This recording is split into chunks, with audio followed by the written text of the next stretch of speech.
La conferencia de hoy, la número 72, ves que lleva por título El Milenio. Este va a ser el tema, que va a ser un estudio bíblico sobre este preciso tema que tanta controversia lleva y tantas diferencias de criterios y entendimientos hay al respecto. Lo hemos titulado El Milenio, el fin y el comienzo de todo. Ya veis que no es el comienzo y el fin de todo, sino precisamente el fin y el comienzo de todo. Y esto va a ser, como no, en la segunda parte de la temática de hoy. Pero primero, como es habitual, vamos a hacer un repaso a la actualidad en relación con la profecía. Y veis que empezamos por algo nada agradable: satanismo. Matan a niños, secta revela 2 crímenes más. Esto es en Hermosillo, Sonora, en México. Y hallan el cadáver de un niño, precisamente, parece ser que cogido por una secta y asesinado. Todo es a base de rituales. Ya estuvimos tratando lo que estaba sucediendo en México y la verdad es que no es nada agradable, pero estas cosas siguen aconteciendo. Y ya veis que no para. El asunto va a más y irá más siempre hasta el final, porque el diablo se está apoderando prácticamente de todo aquel que se pone en sus manos. Vamos ahora a hablar sobre salud. Esta imagen supongo que la recordáis de alguna peliculita, ¿verdad? Y diréis, ¿qué tiene que ver una situación así, con camisa de fuerza y algo para tapar los posibles mordiscos, con la salud? Pues ahora lo entenderéis. Pero antes vamos a leer, en parte o entero, si podemos, el capítulo 1 del libro del profeta Daniel. Cuando se habla de salud, pocas veces se hace referencia que en la Biblia se menciona este caso, que realmente es impresionante cuando lo estudiamos con detenimiento. Vamos a leerlo y luego lo explicaremos todo. En el año 3 del reinado de Joacim, rey de Judá, vino Nabucodonosor, rey de Babilonia, a Jerusalén y la sitió.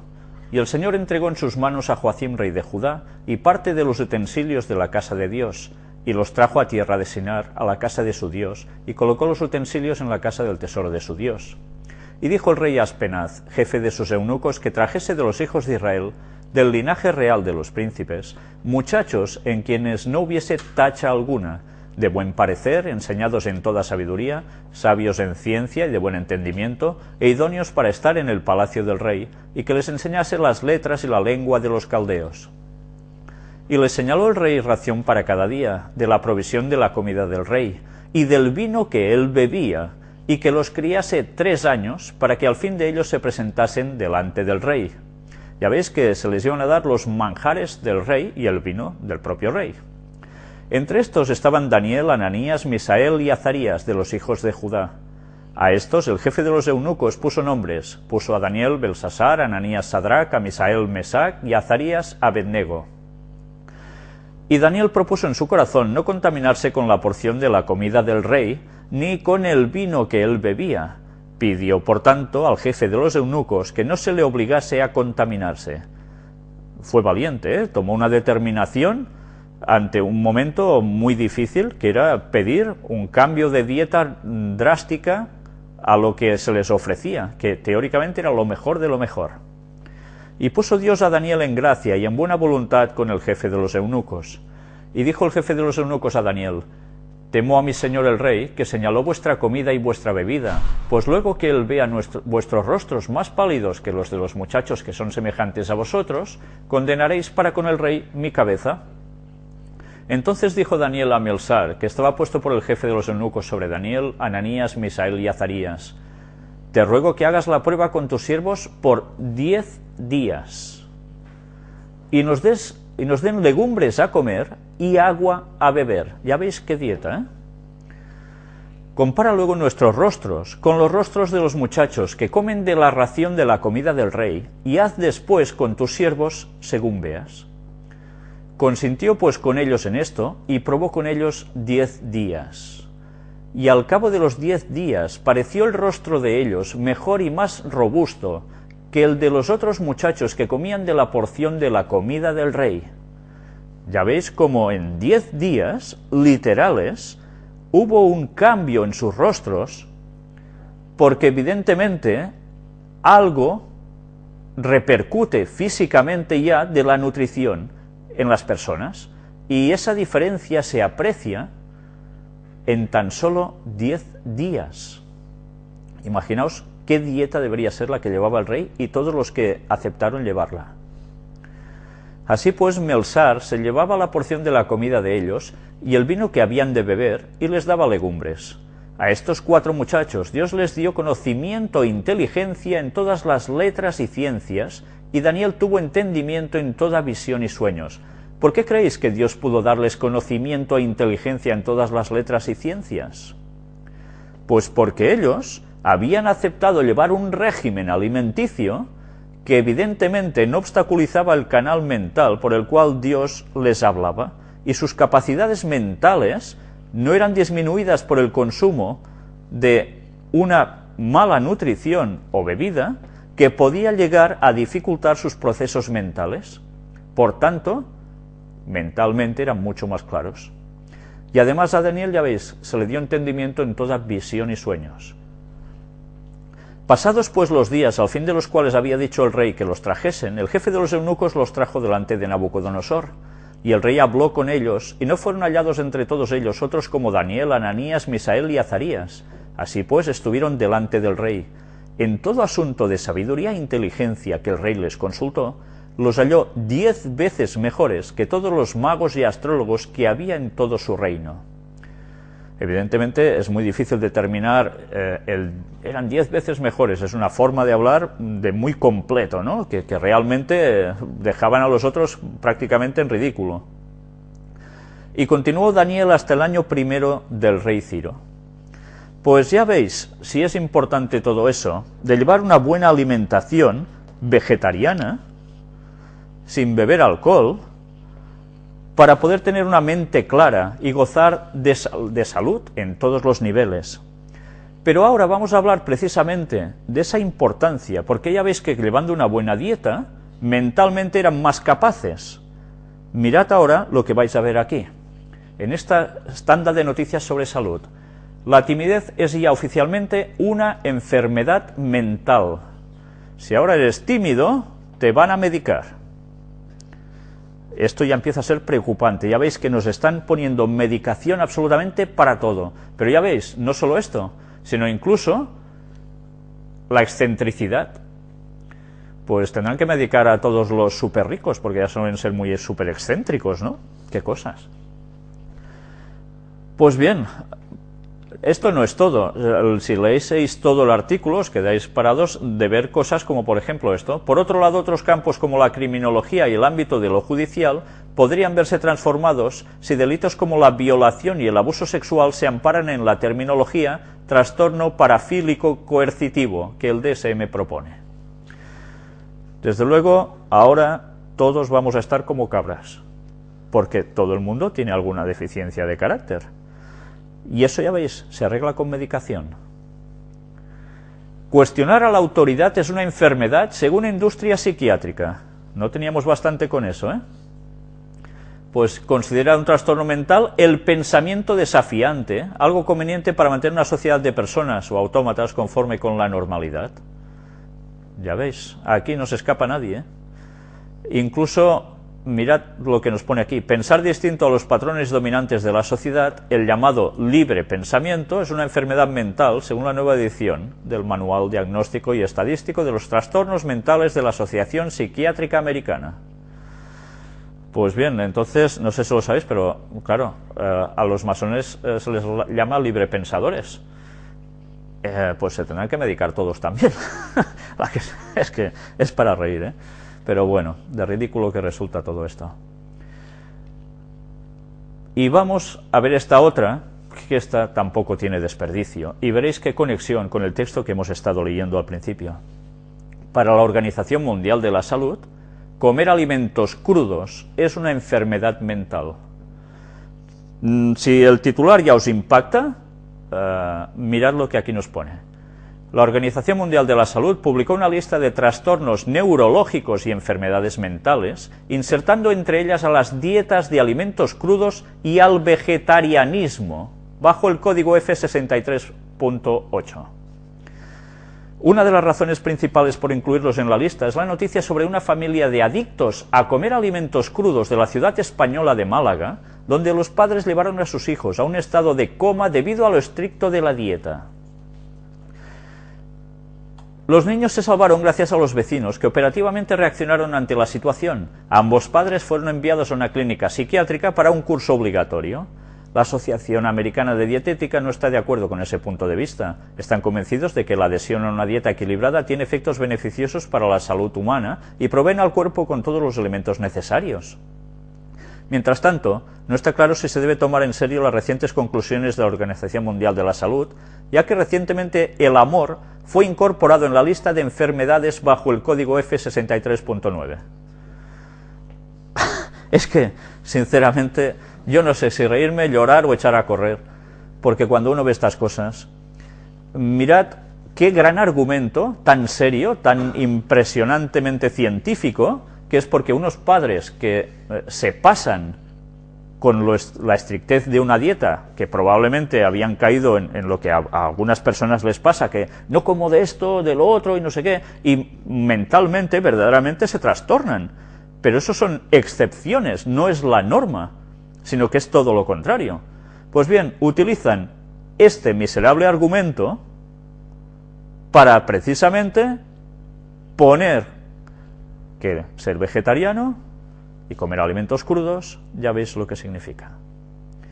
¿Hasta qué punto esta organización vinculada a la ONU, movimiento masónico por excelencia, del cual el Vaticano tiene su gran peso, ya veis lo que está saliendo de allí? Y todos contentos cuando la OMS dice, la OMS dice, la OMS dice. Pues lo tenemos claro con la OMS. Y quizás lo tenemos tan claro como esto.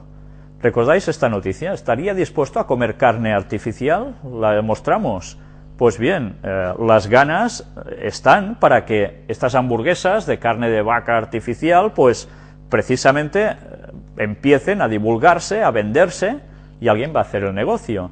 Pero también quizás nos quieren hasta esto. Científicos japoneses crean carne sintética con heces humanas, porque tiene gran cantidad de proteínas, un 63%, 25% de carbohidratos, un 3% de lípidos y un 9% de minerales. O sea que vais a comer, bueno, me callo la palabra, me la entendéis, ¿eh? En fin, qué triste.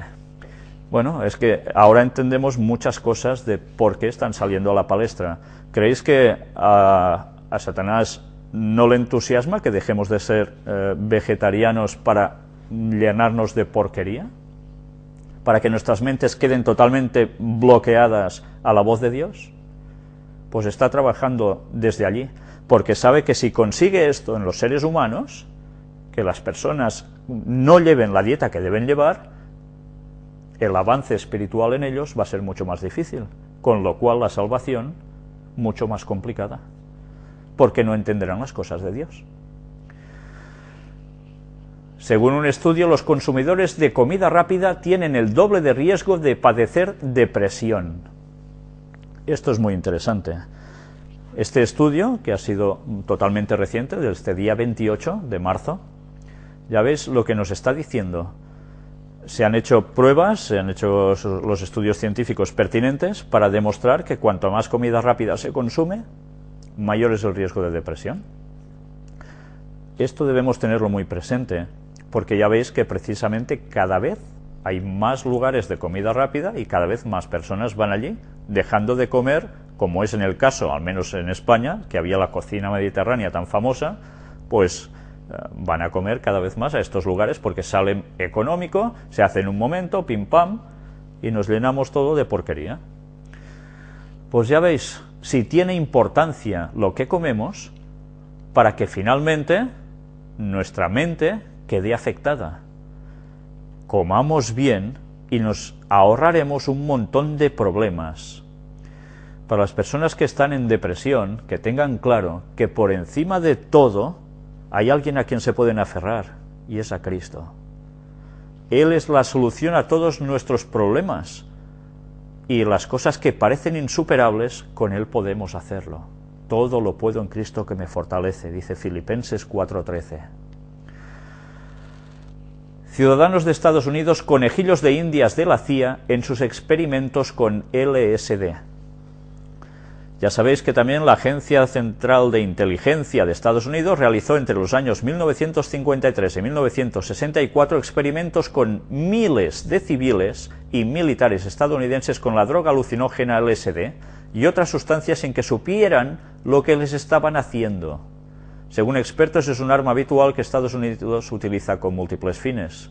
Según una reciente filtración de documentos confidenciales de la agencia, además del ejército, algunos experimentos se llevaron a cabo en playas, bares y restaurantes, donde los agentes supuestamente colocaron el narcótico en las bebidas de los clientes.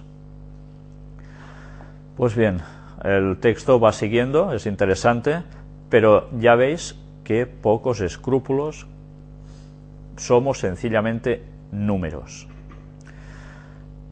También es interesante ver cómo, y ya lo expusimos también aquí, 1.500 guatemaltecos pasaron precisamente por experimentos de este tipo, e incluso, ya veis, fueron contagiados con sífilis y otras infecciones para conocer la evolución de la enfermedad. Realmente es impresionante, ¿no? Y en República Dominicana también pasó. Pues bien, vamos a hacer un cambio de argumentación, pasamos de salud a algo que es salud no humana, sino salud animal. Y pobrecitos, como nos decía ese texto de Oseas 4:3, por lo cual se enlutará la tierra y se extenuará todo morador de ella, con las bestias del campo y las aves del cielo y aun los peces del mar morirán. Y una vez más nos salen a la luz noticias como esta muerte masiva de focas en el mar Caspio, y nadie sabe aún el porqué. Cada vez están sucediéndose estas noticias que nos están alertando de que la profecía nos lleva al fin de todo. Y estaba escrito. Otra profecía más, Isaías 17 del 1 al 3, ya sabéis lo que sucede en Siria y lo que puede llegar a acontecer con Damasco, tarde o temprano va a suceder eso. Irán reitera apoyo a Siria y al presidente Bashar al-Assad. El líder supremo iraní, Ayatollah Ali Khamenei, reiteró este jueves la oposición que mantiene su país a cualquier interferencia extranjera que pueda llevarse a cabo en Siria y remarcó el apoyo al gobernador de Bashar al-Assad. Por tanto, ya veis que Siria e Irán van cogidos de la mano. Ataque contra uno, evidentemente, ya veis lo que va a implicar. Por tanto, esto evidentemente nos lleva a empalmar con la otra gran profecía de Daniel 11, versículos del 40 y 45, al 45, que es la antesala a lo que debe acontecer justo antes de la venida de Jesús, y que hemos venido tratando ya tanto en estas conferencias, todo lo que está sucediendo en Oriente Medio y lo que sucederá aún. Sudán echa a los cristianos de su territorio.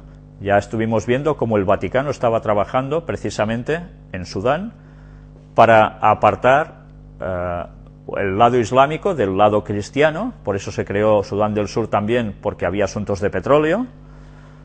Y ahora, pues, en Sudán se está haciendo fuera a los cristianos, y que si no se van, pues van a terminar mal. Ya veis cómo se está radicalizando totalmente estas posturas, que evidentemente hacen clamar al mundo cristiano de que hay que hacer algo, que esto no puede seguir así. ¿Y eso cómo se va a hacer? ¿Dándoles las gracias porque los echan fuera? Evidentemente va a ser con asuntos militares, ¿no? Todos son más indicios de que todo se va a llegar a cumplir, tal como estaba profetizado. Y hablamos un momento de Cataluña. Convergència, el partido de la presidencia de la Generalitat, apuesta por primera vez por un Estado propio para Cataluña. Y ahora ya se dejan de historias y van directamente al grano. Tienen que ser Estado propio, sí o sí, porque con España no hay forma de entenderse en asuntos económicos, ni de lengua, que se desprecia, etcétera, etcétera. Dan todos los argumentos aquí. Por tanto, el asunto es lo que hay, hacia la independencia. Y ya lo dijimos, va a suceder, tarde o temprano va a suceder. El Papa no vino a pasear sencillamente por aquí. Y ahora vamos a hablar, como no, de la crisis. Esta imagen, ya veis, es de Barcelona, donde se quemaron grandes contenedores, coches, altercados tremendos, todo a raíz de las manifestaciones, de la huelga que hubo en toda España del 29M.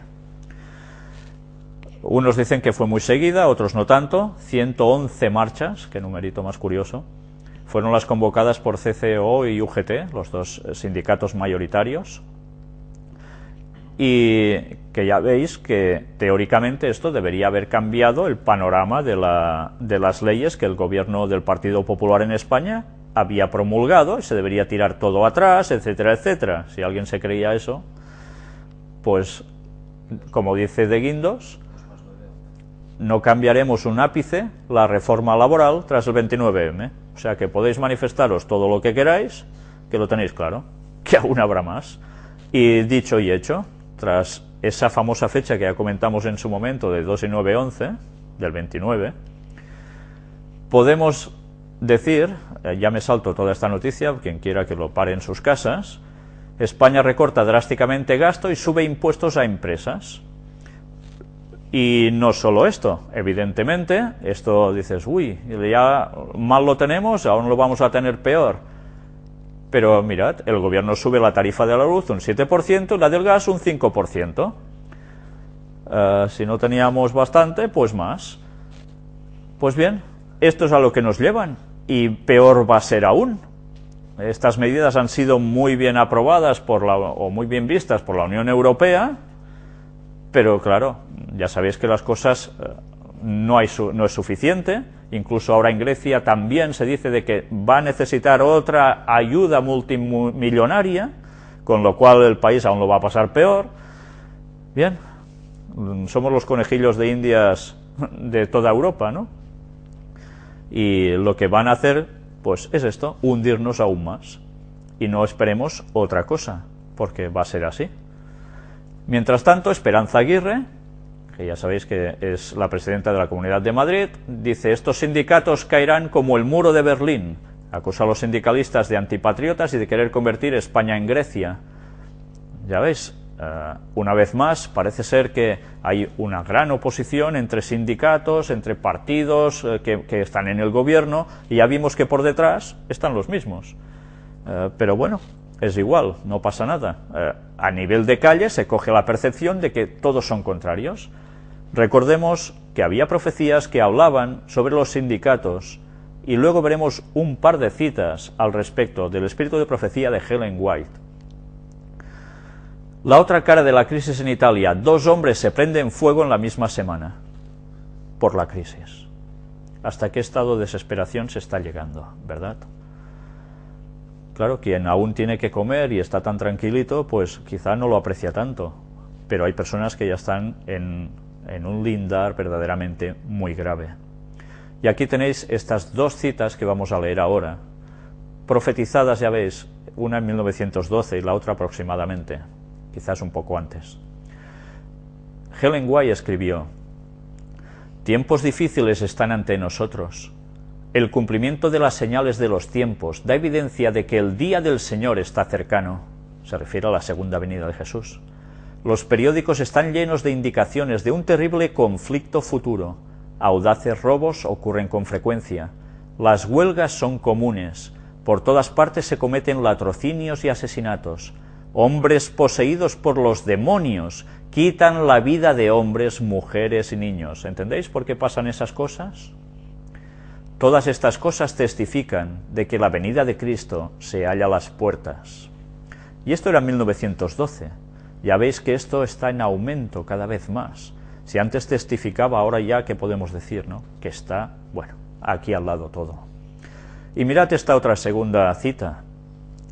Debido a la actuación de compañías monopolizadoras y a los resultados de las confederaciones obreras y las huelgas, las condiciones de la vida en las ciudades se hacen cada vez más difíciles. Graves disturbios nos aguardan y muchas familias se verán en la necesidad de abandonar la ciudad. Bien, pues esto aún irá un poco a más, ya lo veis. No hemos llegado al extremo máximo, pero esto va a llegar, está al caer, es lo que nos están preparando. ¿Qué avisados estábamos? ¿Qué avisados? Y ahora vamos a hablar un poco sobre el Vaticano. Ya veis aquí 3 banderitas, la del Vaticano, la de México y la de Cuba. Lo he puesto en esta disposición triangular, pero con la de arriba el Vaticano, porque evidentemente es la que está en la cúspide de estos 2 países, aunque algunos no se lo crean o ni se lo piensen. El Papa pedirá paz en México y clamará por la libertad, especialmente la religiosa, en Cuba, según expertos. Él iba por la nueva evangelización en México, y allí estuvo diciendo y haciendo bastantes cosas.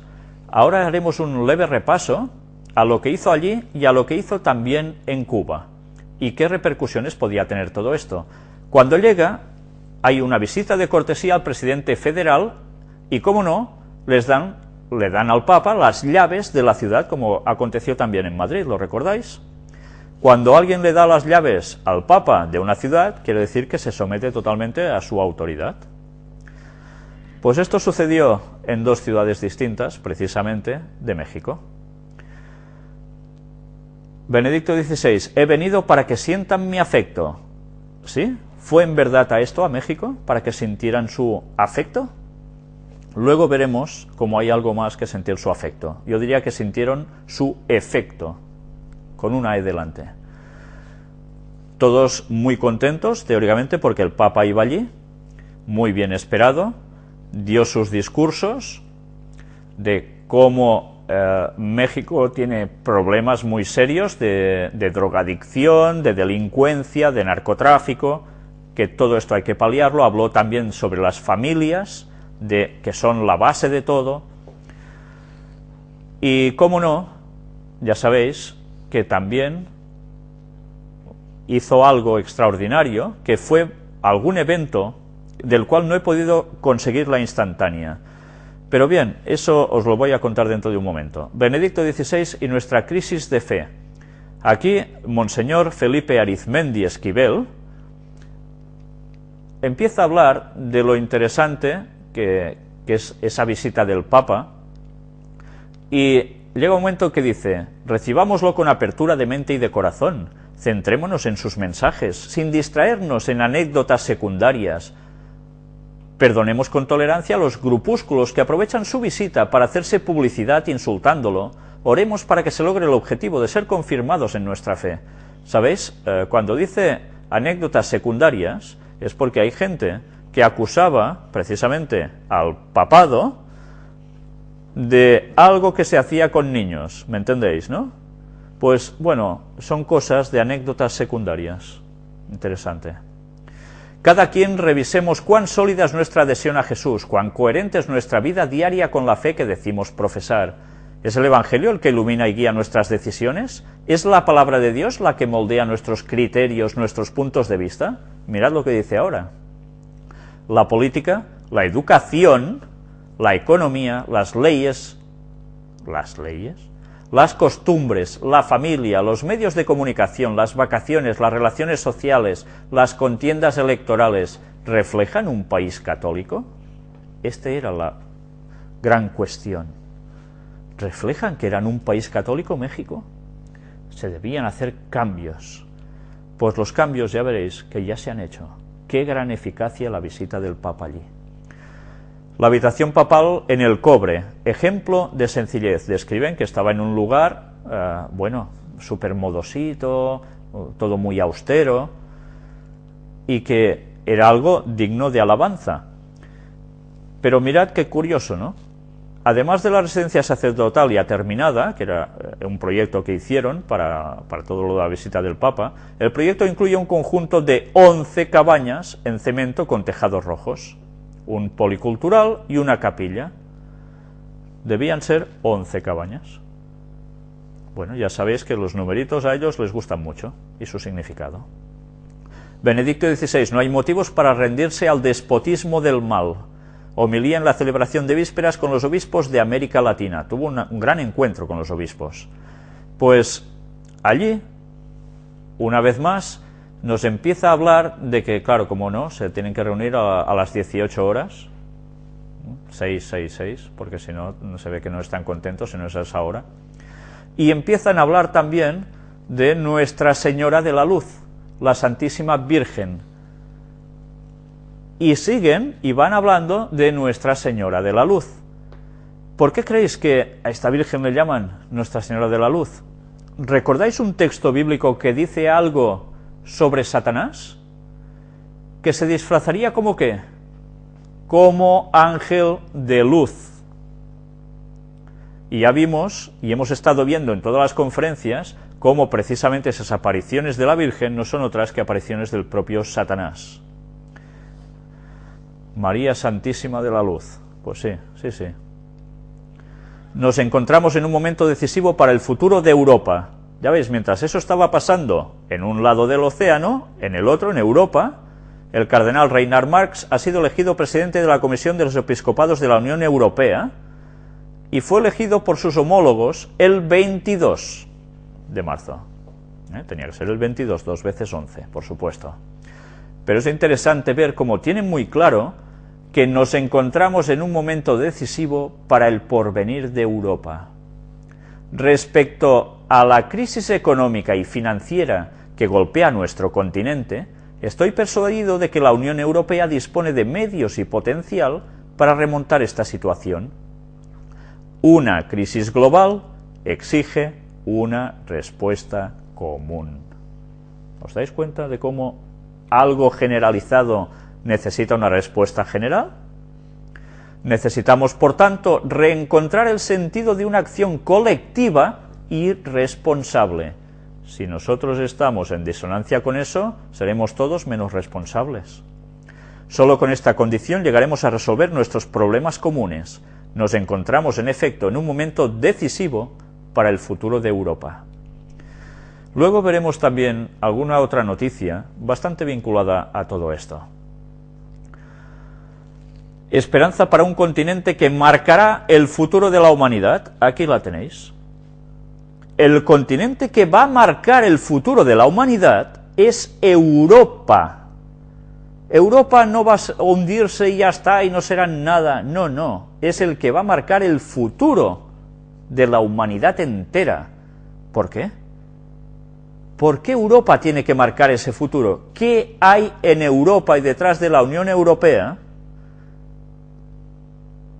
El Vaticano. El Vaticano. Y como dice la profecía, el Papa, gracias al poder militar de los Estados Unidos, va a conseguir la supremacía general. Por tanto, no es de extrañar que precisamente estas sean las palabras de Rafael Navarro Valls, que había sido precisamente el portavoz del Vaticano, un catalán precisamente. Pues ya veis, no solo dice que va a ser Europa, también habla de China. Lógicamente, porque China es el que está desbordando por todas partes. ¿Por qué están intentando hacer sucumbir ellos a China? Porque saben que al final van a tener problemas. Pues bien, el Papa llega a Santiago de Cuba sin intención de reunirse con la disidencia, y efectivamente no lo hizo. Las damas de blanco, que incluso vi en televisión unas imágenes de todas, ¡viva el Papa, que va a venir el Papa! Pues el Papa fue y ni las vio. Pobrecitas. Pero bien, ya sabéis cómo tienen de engañados al pueblo, como siempre acontece. No interesaba ir a ver a estas señoras, como tampoco al resto de la disidencia. Pero ya veis que sí, ellos hablan de que son precisamente, y esta semana ha ido llenas las noticias al respecto, los que hacen un papel importantísimo en Cuba, poniéndose de mediadores precisamente con el gobierno de los Castro. Y la Iglesia Católica pues está haciendo grandes cosas para que muchos presos salgan de allí. Y vamos a hacer un repaso también a algunas cosas que dijeron allí. El Papa encomienda a las familias cubanas ser la célula de la sociedad. Ya veis que siempre hay el continuo machaqueo por parte del Vaticano a favor de la familia tradicional, porque sabe que el feudo, para que el Evangelio llegue más rápidamente, es a través de las familias. Yo no sé si veis una forma un poco curiosa en este escenario. Hay unas fotos que no he podido conseguiros, y es precisamente en algún lugar donde se reunió también, en México, cuando ellos estaban, el trono del Papa puesto, estaba ¿sabéis lo que es un tablero de ajedrez, no? Blanco y negro por todos lados, lleno de cuadraditos. Pues ya sabéis que esto es el suelo de las logias masónicas. Todo procede de lo mismo. Él estaba así. También había un lugar de 6 gradas, como no, 6, para variar. Pero ya veis qué forma tan curiosa, esta carpa que se levanta encima con una cruz. Veis que es blanca y azul, no sé si os recuerda algo esta forma piramidal. Y bien, vamos a seguir avanzando, porque era de esperar que ellos sacaran sus simbolitos, ¿no? Detenido un hombre que gritó "abajo el comunismo" poco antes de que comenzara la misa del Papa. Y ya sabéis que el Papa allí precisamente lo que ha hecho es decir de que, bueno, la filosofía que se llevaba con el comunismo ya no es apta para este siglo XXI, hay que cambiar. Y que, como no, había que hacer eso, cambios políticos. Pero el gobierno de Raúl Castro deja claro que no habrá cambios políticos en Cuba. Es curioso, siempre parece ser que sí, pero no. Ese juego tan ambiguo, claro, ¿cómo van a decir que trabajan todos para lo mismo, no? Y ahora vamos a ver también otra noticia que es interesante de ver en imágenes. Aquí Benedicto XVI se reúne con Raúl Castro en el Palacio de la Revolución de La Habana. Si vais siguiendo las imágenes del vídeo, veréis que, ¡pam!, le ofrecen esta imagen de la Virgen del Cobre, que ya veis que blanca precisamente no es que sea. Y aquí la veis mejor. No sé si os fijáis siempre en la forma que utilizan con las vírgenes, con sus mantos. ¿No percibís nunca una forma así bastante triangular? ¿Piramidal? También podríamos comentar por qué tiene que ser tan oscura la imagen de la Virgen. Recordad las vírgenes negras. Esto en verdad, como la Moreneta de Montserrat, que hay en Cataluña tan famosa y tan importante, era adoraciones de lo más satánico que hay. Y en cambio, bueno, se ha tomado como tradición católica, ¿no? Algo muy bueno, teóricamente. Pues vamos viendo más cosas. Benedicto XVI dice: Cuba y el mundo necesitan cambios. El Papa ha celebrado que en la isla se vaya dando cada vez más libertad a la Iglesia. El encuentro tan esperado, precisamente, fue con, ya veis, Fidel Castro. Todo el mundo estaba esperando este momento, porque ya sabéis que Fidel Castro, precisamente, había estudiado en una escuela de jesuitas. ¿Qué cosas? Y se rumorea de que va a anunciar que se hace católico. Bueno, qué cosas, ¿no? Como si ya no lo fuera, ¿no? Benedicto XVI, Cuba y el mundo necesitan cambios. Sus palabras pronunciadas ante Raúl Castro recuerdan a las de Juan Pablo II en 1998. Exigen mayor libertad religiosa en la isla para que la Iglesia Católica amplíe su labor social. Ya veis, esta es la base de todo, que la Iglesia Católica amplíe su labor social. ¿Por qué? Porque irán cogiendo más franja de poder a nivel de calle también. Y sigamos avanzando más. Ya veis aquí cómo se saludan con buen cariño. Benedicto XVI, Cuba y el mundo necesitan cambios. Él iba pasando mientras grandes multitudes estaban alrededor, dicen por todas partes. Y veamos ya, finalmente, bueno, la imagen típica por llevar esos atuendos de sacerdote babilónico, que cuando sopla el viento pasan esas cosas, ¿no? Característico, le ha pasado ya tantas veces, pero como no cambian sus atuendos, porque los sacerdotes babilónicos iban así, tan satánico-paganos, pues ellos, ¿qué tienen que hacer si no? Seguir con lo mismo, aunque a veces resulte hasta ridículo, ¿no? Benedicto XVI aboga por mayor espacio para la Iglesia Católica en Cuba. No va a los lugares porque sí, evidentemente.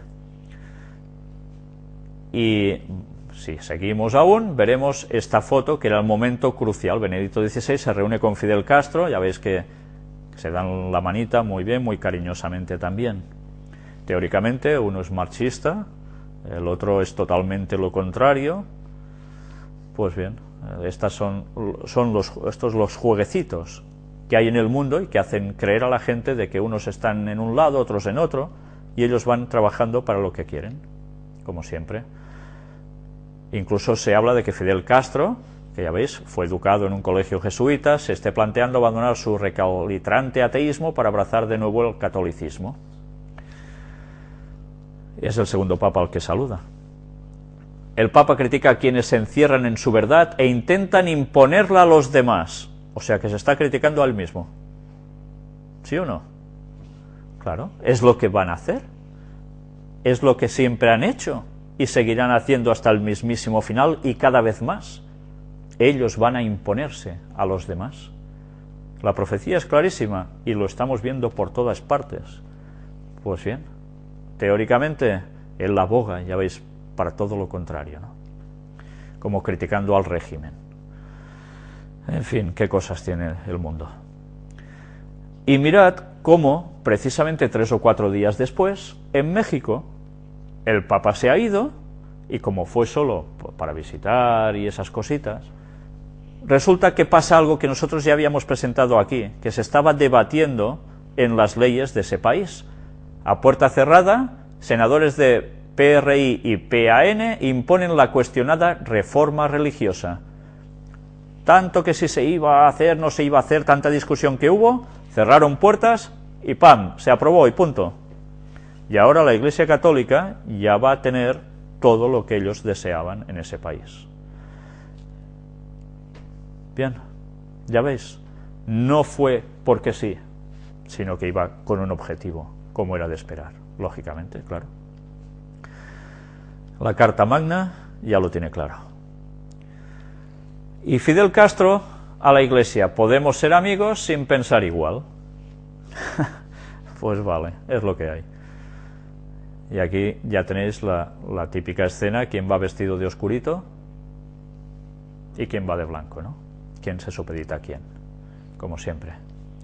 Y lo que os decía antes de esas extrañas formas con los mantos de las vírgenes, siempre en formas piramidales, ¿verdad? A Jesús por María. O sea que a Jesús no llega si no pasas por María. Madre mía, qué forma de manipular. Y aquí es lo que os decía, la forma de la carpa perfectamente piramidal. Y la gran foto, para mí, de todo este gran encuentro en Cuba. Esos momentos tan bonitos, ¿verdad? Ah, esta era la carta del juego de Illuminati New World Order, la recordáis, ¿verdad? El Papa con el símbolo Illuminati en la cabeza, el ojo con la pirámide. Ah, mirad, y Fidel Castro también. Qué cosas, ¿eh? Qué cosas. No me extraña que este juego fuera requisado. ¿Cómo lo iban a dejar suelto así como así? Y ahora vamos a hablar un poco sobre Apocalipsis 13, versículo 3, cuando esa herida mortal es sanada. Vi una de sus cabezas como herida de muerte, pero su herida mortal fue sanada, y se maravilló toda la tierra en pos de la bestia, o sea, del Vaticano. Y eso que se está haciendo y trabajando, como estamos viendo una vez más, en el día de hoy, aquí tenéis, en Colombia avanza la construcción del Cristo Redentor más grande del mundo. Esto barato no es. Para nada, pero bien, es igual si los pueblos pasan hambre y esas cosas, hay que invertir en hacer grandes estatuas, pero no sé si esto os sorprende, ¿eh? Mirad ahora lo que acontece. Uy, ¿dónde va a estar puesto? ¿Lo veis? Esto es como va a ser todo terminado, en este parque. Uy, unas pirámides. ¿Os recuerdan algo estas pirámides puestas así? ¿Recordáis la conferencia de Orión? Ah, qué cosas, ¿eh? Una estrella de 6 puntas, anda, y con un corazón en medio, mira qué bonito. Y dentro de un círculo redondito. Bien, ya sabéis el significado también de todo esto. Otro círculo aquí, con una cosilla en medio. Ay, qué cosas. Una iglesia en forma de crucifijo, con un Cristo aquí súper esquelético, que da cosa hasta verlo. Y precisamente al final, ya veis, este otro círculo, que parece ser con agua que surge de las manos de este Cristo, que está precisamente asentado sobre el planeta entero, y que debajo tiene una construcción egipcia con, ya veis, qué tipos de personajes. Bien, yo no sé si esto os está anunciando que es la venida del falso Mesías, dominando absolutamente todo el mundo y vinculado con todas las simbologías de lo que hemos venido hablando aquí. No sé si veis a la derecha también unas figuritas al fondo que no se aprecian muy bien. Yo personalmente no sé verlo exactamente, si son figuras tipo de las estatuas de la isla de Pascua o es lo de en medio un buito, no lo sé verlo. Pero bien, ya veis con qué simbologías están nutriendo precisamente estos señores y diciéndonos que van a ser la venida del falso Mesías repercutiendo por todo el mundo. Satanás está preparando su venida. Y mientras tanto, en Londres planean también levantar una réplica del Cristo Redentor brasileño, y esto va a ser en los Juegos Olímpicos de 2012, porque claro, luego dicen que 2016 Río de Janeiro acogerá la Olimpiada, y como conmemoración a Río de Janeiro, que hay ese gran Cristo también, pues se va a hacer otro, y esta vez en Londres. Y así van controlando y dominando, y esa herida mortal cada vez tiene menos de mortal y mucho más de sanada. Y ahora vamos a hablar un poco de control. No sé si veis bien esta foto. ¿La veis bien, eh? Bien, quedaros con ella. ¡Uy! Marcha en Washington. El juego Illuminati New World Order. No, güey, todos aquí quejándose. Una pancarta con el triangulito y el ojillo.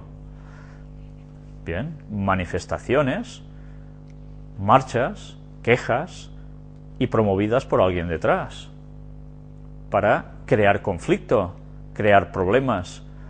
Lógicamente, gente que va a pasar, que va a ir contra la policía, que actúa para reprimir manifestaciones, todo en plan violento, por supuesto. Ya habéis visto lo que ha sucedido también en Barcelona estos días, tristemente, ¿no? Y todo esto parece ser que va a terminar con una ley marcial. Pues es para pensar, pero ya veis qué soldaditos, con qué triangulitos aparecen aquí, para quién están trabajando. Pues si esta carta dice que va a haber ley marcial y nosotros conocemos las profecías de lo que va a pasar en Estados Unidos con la ley dominical, no podemos esperar muchas otras cosas, ¿verdad?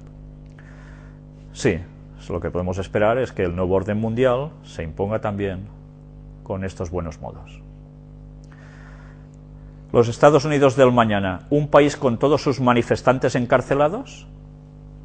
Las manifestaciones de Ocupa Wall Street estallan con nueva fuerza tras la aprobación de una polémica ley que, entre otras cosas, prevé hasta 10 años de cárcel para una protesta pacífica. Según los activistas, esta medida amenaza la libertad de expresión. ¿Estamos llegando a esos puntos? Sí, tanto que estamos llegando a esos puntos. Por tanto, ¿qué podemos esperar ya? Que la situación no da mucho ya de sí. Y ahora vamos ya a adentrarnos en la ley dominical, precisamente el momento culminante que va a marcar la diferencia entre lo que pasaba en el mundo antes de salir esta ley y lo que pasará después de un modo ya total, el domingo como día de reposo a guardar para todos y el sábado de Dios pisado. Goldman Sachs, santificarás las fiestas. Vaya titular, ¿eh? Goldman Sachs, una de las indiscutibles deidades del sospechoso Olimpo global de los bancos de inversión, acaba de prohibir a sus trabajadores alemanes trabajar en domingo. De ahora en adelante, cualquier trabajo realizado durante el fin de semana deberá ser aprobado previa y expresamente por los directivos y solamente se permitirá en situaciones de necesidad extrema, explica el presidente de la empresa. El objetivo de la empresa es mantener cierto atractivo como empleador en un momento en que el mercado se dan codazos para la captación de talento.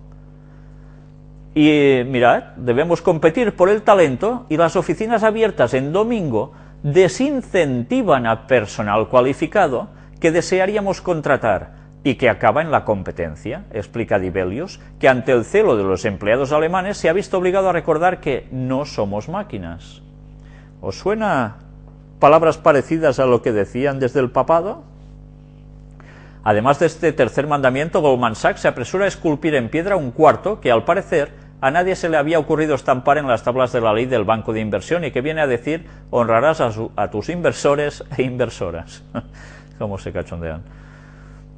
Pues bien, ya veis que ahora, precisamente, lo que nos quieren hacer ver es que, hay grandes talentos, pero claro, si le decimos que tiene que trabajar en sábado, pues se irá a otra empresa que, en domingo, dirá, no, me voy a otra empresa que no trabajo en domingo, por tanto, nosotros perderemos como empresa estos talentos. ¿Qué vamos a hacer? Pues el domingo cerramos y ya está, este problema subsanado, y así todo el mundo podrá estar tranquilo. Ya veis qué medidas y qué excusas se están dando continuamente para que el domingo sea ensalzado. Y esto es en Alemania. ¿Recordáis lo que dijimos de Alemania, en estas conferencias al respecto? Pues ya veis cómo están apretando por allí. Arduo debate genera quinto feriado irrenunciable para comercio. Y esto en Santiago de Chile. También allí ahora aprietan con un último domingo del mes de julio de cada año. El Día de las Familias. Interesante, ¿eh? Cómo siempre relacionan el domingo con la familia. Pues ya veis, la cosa se está esparciendo y ya nos podemos ir preparando. ¿Será que avisados no estábamos? Y bien, hasta aquí el repaso de noticias de esta semana. Ya veis que ha tenido sus variedades, pero ahora lo que vamos a ver ya no son noticias que nos ponen en la antesala de cómo está el mundo, de que verdaderamente las profecías se están cumpliendo delante de nuestro y que Cristo va a volver relativamente pronto, más de lo que nos esperamos. Ahora vamos a ver precisamente no ya un tema que va a ser la segunda venida de Jesús, que ya tratamos en un estudio bíblico, sino que va a ser precisamente el milenio, el fin y el comienzo de todo. Nos vamos a situar en este estudio a lo que acontece justo cuando Cristo aparece en los cielos en su segunda venida. ¿Qué va a pasar a partir de allí? Muchas personas me han escrito, me han llamado y me han dicho, bien, y cuando viene Jesús ya sabemos que todo el mal se termina y tal, pero ¿qué pasa? Pues bien, hoy hablaremos de qué pasa realmente con eso, si el mal se habrá terminado definitivamente en esos momentos o no, o va a haber más historia aún. La palabra ya nos lo está diciendo todo, milenio. ¿Recordáis que hay una serie y creo que una película que se llamó Millennium? Y hay un programa también en televisión, etcétera. Milenio son 1000 años. ¿A qué se está refiriendo con ese concepto? Pues hoy tendremos que saber realmente qué nos dice la Biblia sobre 1000 años en concreto. Pues bien, vamos a hacer ahora un descanso y definitivamente ya pasaremos al tema del estudio bíblico. La entrevista es interesante, si lo podéis leer en vuestras casas, perfecto. Este caso, que realmente es impresionante cuando lo estudiamos con detenimiento.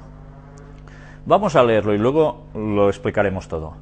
En el año tercero del reinado de Joacim, rey de Judá, vino Nabucodonosor, rey de Babilonia, a Jerusalén y la sitió. Y el Señor entregó en sus manos a Joacim, rey de Judá, y parte de los utensilios de la casa de Dios, y los trajo a tierra de Sinar, a la casa de su Dios, y colocó los utensilios en la casa del tesoro de su Dios. Y dijo el rey a Aspenaz, jefe de sus eunucos, que trajese de los hijos de Israel, del linaje real de los príncipes, muchachos en quienes no hubiese tacha alguna, de buen parecer, enseñados en toda sabiduría, sabios en ciencia y de buen entendimiento, e idóneos para estar en el palacio del rey, y que les enseñase las letras y la lengua de los caldeos. Y les señaló el rey ración para cada día, de la provisión de la comida del rey, y del vino que él bebía, y que los criase 3 años, para que al fin de ellos se presentasen delante del rey. Ya veis que se les iban a dar los manjares del rey y el vino del propio rey. Entre estos estaban Daniel, Ananías, Misael y Azarías, de los hijos de Judá. A estos el jefe de los eunucos puso nombres, puso a Daniel Belsasar, a Ananías Sadrac, a Misael Mesac y a Azarías Abednego. Y Daniel propuso en su corazón no contaminarse con la porción de la comida del rey, ni con el vino que él bebía. Pidió, por tanto, al jefe de los eunucos que no se le obligase a contaminarse. Fue valiente, ¿eh? Tomó una determinación ante un momento muy difícil, que era pedir un cambio de dieta drástica a lo que se les ofrecía, que teóricamente era lo mejor de lo mejor. Y puso Dios a Daniel en gracia y en buena voluntad con el jefe de los eunucos. Y dijo el jefe de los eunucos a Daniel: temo a mi señor el rey, que señaló vuestra comida y vuestra bebida, pues luego que él vea vuestros rostros más pálidos que los de los muchachos que son semejantes a vosotros. La conferencia de hoy, la número 72, ves que lleva por título El Milenio. Este va a ser el tema, que va a ser un estudio bíblico sobre este preciso tema que tanta controversia lleva y tantas diferencias de criterios y entendimientos hay al respecto. Lo hemos titulado El Milenio, el fin y el comienzo de todo. Ya veis que no es el comienzo y el fin de todo, sino precisamente el fin y el comienzo de todo. Y esto va a ser, como no, en la segunda parte de la temática de hoy. Pero primero, como es habitual, vamos a hacer un repaso a la actualidad en relación con la profecía. Y veis que empezamos por algo nada agradable: satanismo. Matan a niños, secta revela 2 crímenes más. Esto es en Hermosillo, Sonora, en México. Y hallan el cadáver de un niño, precisamente, parece ser que cogido por una secta y asesinado. Todo es a base de rituales. Ya estuvimos tratando lo que estaba sucediendo en México, y la verdad es que no es nada agradable, pero estas cosas siguen aconteciendo. Y ya veis que no para. El asunto va a más, y irá más siempre hasta el final, porque el diablo se está apoderando prácticamente de todo aquel que se pone en sus manos. Vamos ahora a hablar sobre salud. Esta imagen supongo que la recordáis de alguna peliculita, ¿verdad?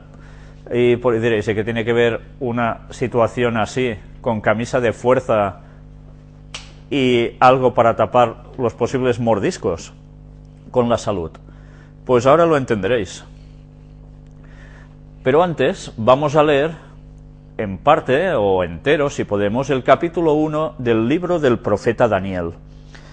Cuando se habla de salud, pocas veces se hace referencia que en la Biblia se menciona: vosotros condenaréis para con el rey mi cabeza. Entonces dijo Daniel a Melsar, que estaba puesto por el jefe de los eunucos sobre Daniel, Ananías, Misael y Azarías: te ruego que hagas la prueba con tus siervos por 10 días y nos den legumbres a comer y agua a beber. Ya veis qué dieta, ¿eh? Compara luego nuestros rostros con los rostros de los muchachos que comen de la ración de la comida del rey, y haz después con tus siervos según veas. Consintió pues con ellos en esto, y probó con ellos 10 días. Y al cabo de los 10 días pareció el rostro de ellos mejor y más robusto que el de los otros muchachos que comían de la porción de la comida del rey. Ya veis como en 10 días literales hubo un cambio en sus rostros, porque evidentemente algo repercute físicamente ya de la nutrición en las personas, y esa diferencia se aprecia en tan solo 10 días. Imaginaos qué dieta debería ser la que llevaba el rey y todos los que aceptaron llevarla. Así pues, Melsar se llevaba la porción de la comida de ellos y el vino que habían de beber, y les daba legumbres. A estos 4 muchachos Dios les dio conocimiento e inteligencia en todas las letras y ciencias, y Daniel tuvo entendimiento en toda visión y sueños. ¿Por qué creéis que Dios pudo darles conocimiento e inteligencia en todas las letras y ciencias? Pues porque ellos habían aceptado llevar un régimen alimenticio que evidentemente no obstaculizaba el canal mental por el cual Dios les hablaba, y sus capacidades mentales no eran disminuidas por el consumo de una mala nutrición o bebida que podía llegar a dificultar sus procesos mentales. Por tanto, delitos como la violación y el abuso sexual se amparan en la terminología trastorno parafílico coercitivo que el DSM propone. Desde luego, ahora todos vamos a estar como cabras, porque todo el mundo tiene alguna deficiencia de carácter. Y eso, ya veis, se arregla con medicación. Cuestionar a la autoridad es una enfermedad según industria psiquiátrica. No teníamos bastante con eso, ¿eh? Pues considera un trastorno mental el pensamiento desafiante, algo conveniente para mantener una sociedad de personas o autómatas conforme con la normalidad. Ya veis, aquí no se escapa nadie, ¿eh? Incluso, mirad lo que nos pone aquí, pensar distinto a los patrones dominantes de la sociedad, el llamado libre pensamiento, es una enfermedad mental, según la nueva edición del Manual Diagnóstico y Estadístico de los Trastornos Mentales de la Asociación Psiquiátrica Americana. Pues bien, entonces, no sé si lo sabéis, pero claro, a los masones se les llama librepensadores. Pues se tendrán que medicar todos también. Es que es para reír, ¿eh? Pero bueno, de ridículo que resulta todo esto. Y vamos a ver esta otra, que esta tampoco tiene desperdicio, y veréis qué conexión con el texto que hemos estado leyendo al principio. Para la Organización Mundial de la Salud, comer alimentos crudos es una enfermedad mental. Si el titular ya os impacta, mirad lo que aquí nos pone. La Organización Mundial de la Salud publicó una lista de trastornos neurológicos y enfermedades mentales, insertando entre ellas a las dietas de alimentos crudos y al vegetarianismo, bajo el código F63.8. Una de las razones principales por incluirlos en la lista es la noticia sobre una familia de adictos a comer alimentos crudos de la ciudad española de Málaga, donde los padres llevaron a su... mentalmente eran mucho más claros. Y además a Daniel, ya veis, se le dio entendimiento en toda visión y sueños. Pasados pues los días, al fin de los cuales había dicho el rey que los trajesen, el jefe de los eunucos los trajo delante de Nabucodonosor. Y el rey habló con ellos, y no fueron hallados entre todos ellos otros como Daniel, Ananías, Misael y Azarías. Así pues estuvieron delante del rey. En todo asunto de sabiduría e inteligencia que el rey les consultó, los halló 10 veces mejores que todos los magos y astrólogos que había en todo su reino. Evidentemente es muy difícil determinar, eran 10 veces mejores, es una forma de hablar de muy completo, ¿no? Que realmente dejaban a los otros prácticamente en ridículo. Y continuó Daniel hasta el año primero del rey Ciro. Pues ya veis, si es importante todo eso, de llevar una buena alimentación vegetariana, sin beber alcohol, para poder tener una mente clara y gozar de salud en todos los niveles. Pero ahora vamos a hablar precisamente de esa importancia, porque ya veis que llevando una buena dieta, mentalmente eran más capaces. Mirad ahora lo que vais a ver aquí, en esta tanda de noticias sobre salud. La timidez es ya oficialmente una enfermedad mental. Si ahora eres tímido, te van a medicar. Esto ya empieza a ser preocupante. Ya veis que nos están poniendo medicación absolutamente para todo. Pero ya veis, no solo esto, sino incluso la excentricidad. Pues tendrán que medicar a todos los súper ricos, porque ya suelen ser muy súper excéntricos, ¿no? ¿Qué cosas? Pues bien, esto no es todo. Si leéis todo el artículo, os quedáis parados de ver cosas como, por ejemplo, esto. Por otro lado, otros campos como la criminología y el ámbito de lo judicial podrían verse transformados si